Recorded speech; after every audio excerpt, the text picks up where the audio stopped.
Hey everyone, welcome to Be the Change. My name is Lily Mott, and today's episode is about how change comes when you balance your one for you, one for me ratio.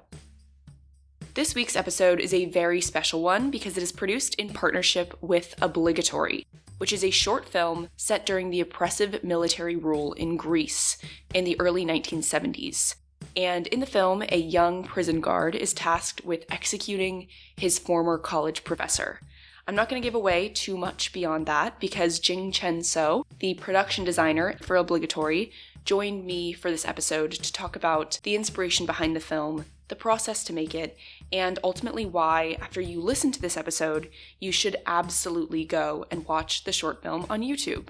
So, without further ado, let's get started with this episode featuring Ging Chen Sow.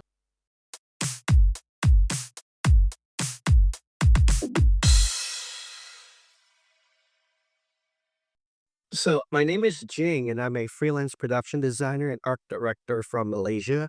I'm currently based in Hollywood, LA, and my job is to create sets that you see in movies, TVs, and in shows and whatnot.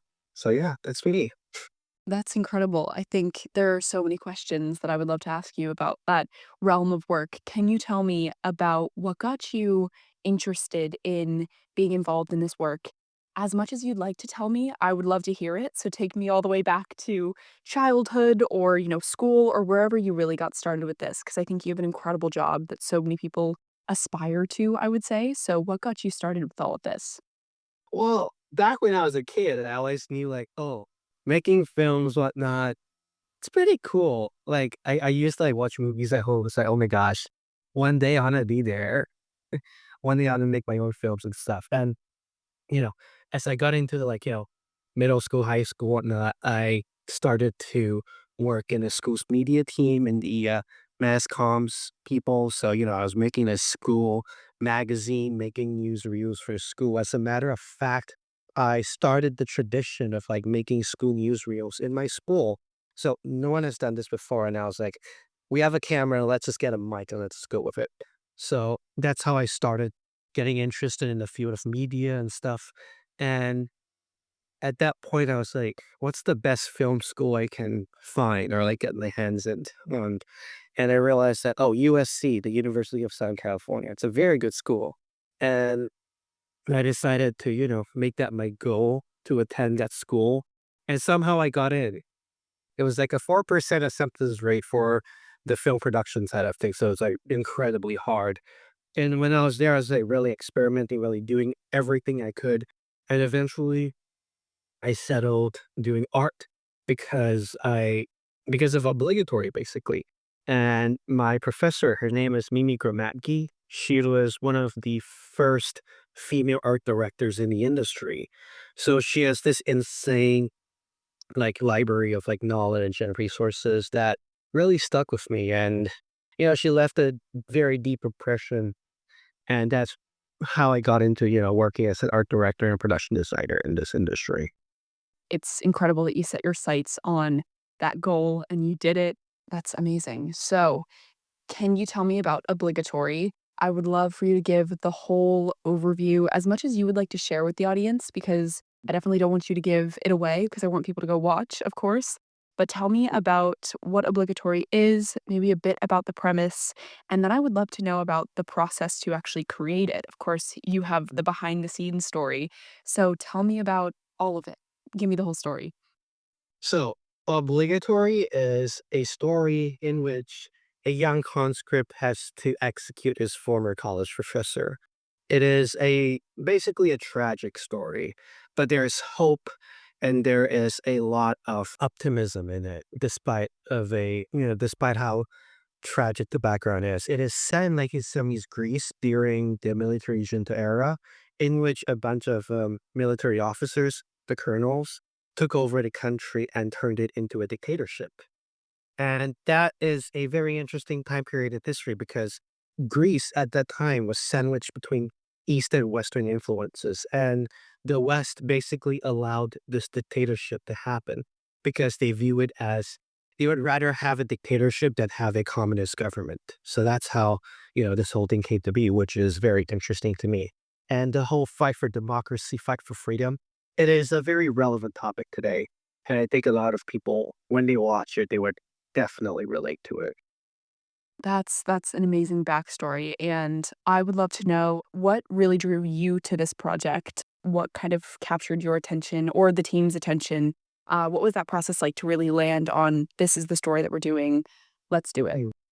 So my writer, and he's from the area, so he knows of the history, and that basically is the and the Greeks. They actually have a prison island in which they would lock up all the political prisoners. So the base of like the entire story was inspired by that specific prison. And I tried to recreate that prison to the best of my abilities in LA with a very limited budget. But during the entire research process and designing process, I I used a lot of reference photos from like that specific prison to build upon it. And for the direction of everything, Eli Staub, amazing director. He is very interested in all these like really deep, dark topics. And the film he did right before this, I believe, is called Moderator.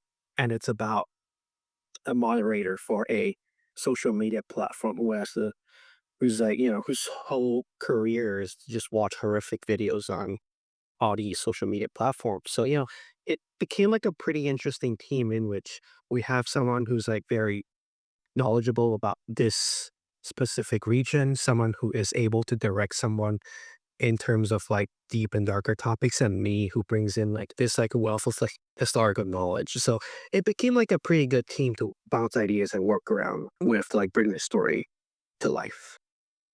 Yeah, yeah, that sounds incredible. It does sound like you were the perfect team to work on this. Can you tell me about your role in particular? What is it like to really do that design bit? Can you walk me through what that process is like? I do think that, like I said, this is a career that I feel like so many people are so interested in, producing films and doing the behind the scenes work. And I would just love kind of a peek into the work that you do as much as you can tell me. I'm sure every day is a little bit different. But what does that process look like to actually create this art and really create these, sets and all of these details to actually put Obligatory together? I would love to know a little bit about that. The interesting bit about doing all this is that it is a resource management game, which you have to balance money, time, and manpower.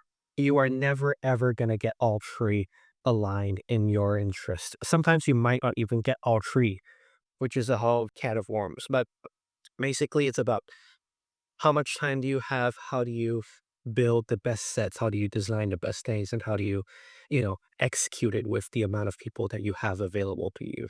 For example, Obligatory, we had a pretty long prep time. We had an entire summer to do research and a lot, like, about 1 to 2 months to like fully prep the whole thing.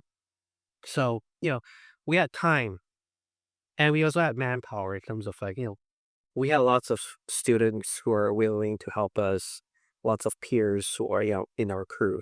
But what we don't have is money. And how do you solve that? Well, I looked at things from a very different perspective. It's like, what resources do I have that I could compensate for the lack of money? Well, I basically had a bunch of patches customized in China instead of the States because it is cheaper to make it happen in China. Plus, I have some resources there. I speak Mandarin, so I'll be able to talk to the vendors.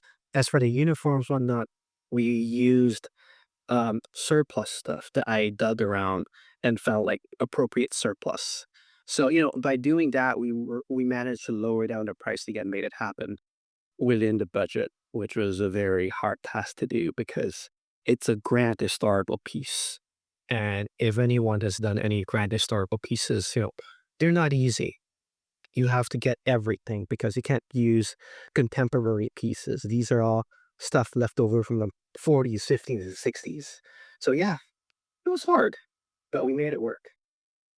Yeah, that's incredible. And I do think that this segues very well to my next question for you.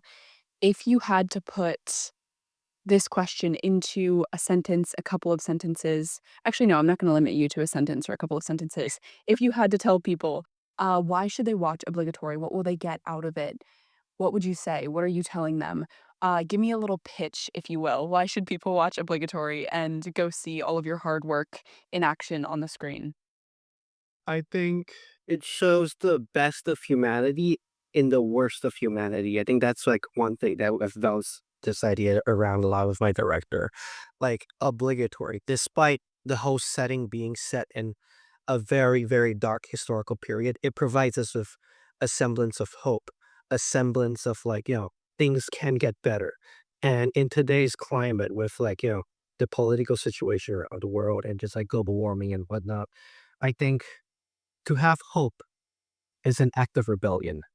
To have hope is how we are going to survive and thrive in the future. So yeah, that's my pitch. Simple, elegant. That was simple and elegant. I love that. I do think that you're so right, and that's such a theme that I think I touch on. I've touched on in a few past episodes as well. I think that you absolutely hit the nail on the head with that. So, as much as you can tell me, what are you working on now? What's coming for you? Obligatory is out, and of course, I'll link everything in the description so people can go and watch it and check it out. What is coming next for you? If you can tell me. If not, no worries. But what are you working on now?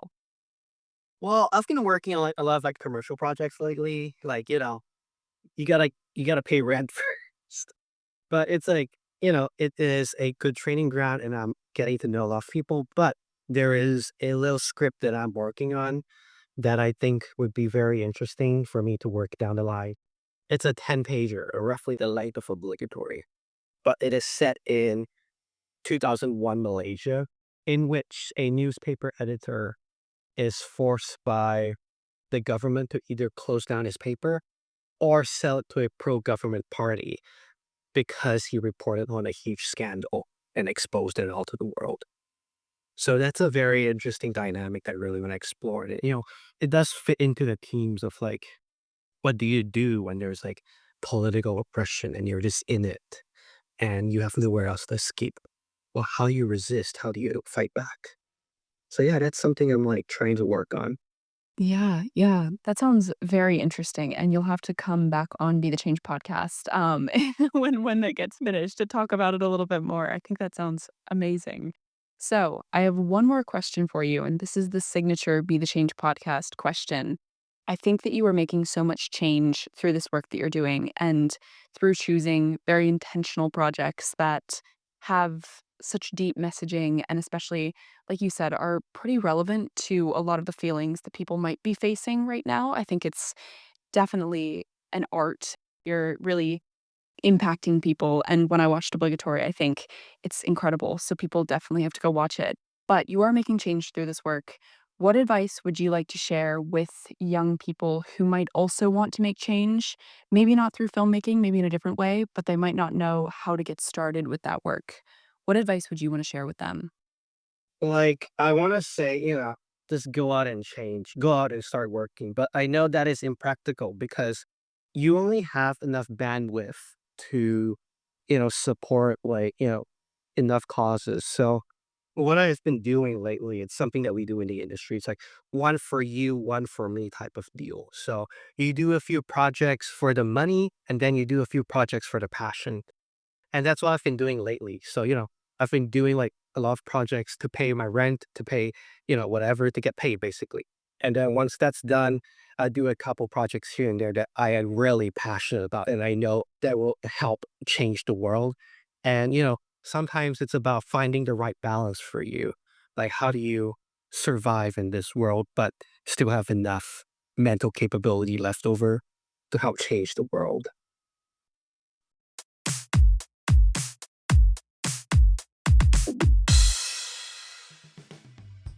I really enjoy talking with Jing, and I love that advice about maintaining a one for you, one for me ratio.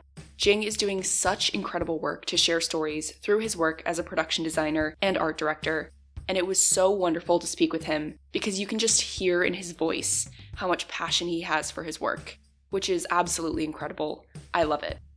I think Obligatory is a great example of Jing doing one for himself, because this film is clearly a project that fueled his passion for filmmaking and using art to bring stories to life. Obligatory is such an interesting short film, and I really enjoyed watching it after talking with Jing a few months ago. So, as we come to the end of this episode, of course I'm going to encourage you to go watch Obligatory, and I've included the link to access the short film on YouTube in the description of this episode. So, if you've got another 15 minutes to spare, head over and check out Obligatory right now. As we close this episode out, though, I want to reiterate that last piece of advice that Ging shared, because I think it's a great one to keep in mind. Change comes when you balance your one for you, one for me ratio.